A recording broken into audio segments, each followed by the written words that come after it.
manolotranao freestyle ao amin'ny CGM Analakely ny sabotsy 4 joro amin'ny 3 ora miaraka amin'ny Codex Ethnica Elite freestyle tapakily 3 arivo ariary. Kezakez Codex mi Shiro Fatkila dia hanolotra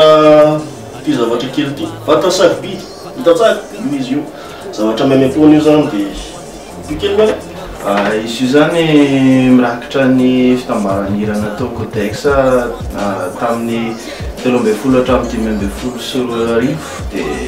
izy moa zany mivoaka tamin'ny 15 janoary teo zany izy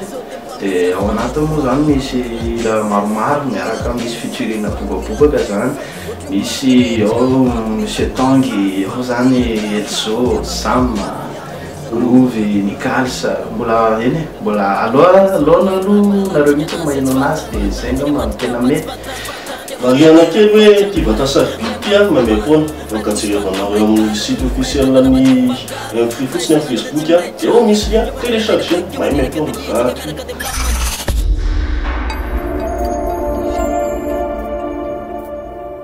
Atolotray amin'io live freestyle io a le EP vata sarobidy ao amin'ny CGM moa le freestyle amin'ny 4 jona amin'ny 4 jona manomboka amin'ny 3 ora dia 3 arivo ariary ny fidirana tongava maro na ny tsy afakary a torazadimy mitondra tena flash na clé kely ohatry zany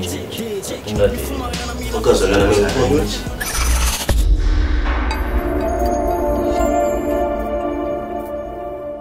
Eto amin'ny tanàna efera mahita fampian'olana sy natsana fahantrana tsy vinitsy zany amary fanazafazarana no tsy fananana mahatonga antsika andala fandrosoana fonatra am'izao onatra am'izao dia le fandrosoana raha enjehana mandao ekapatrampono azamoy efa le hoe falao fa mikalemba mivoatra lafizao ananala ny diplôme ozany efa fahity ny orinaza tsy ampivenitra ikefo ny olana mibobaka mitombo tsisy fety tona eo ihany eo oza solitary getra fiainana mimafy risky metaky raha totra tafavoaka mbola velona lio maty ny olana fe moiny tsisy foana famplème am'izao angalariny hatreny ampotola paty totra tafavoaka mitsy findra iandroandroan tanananay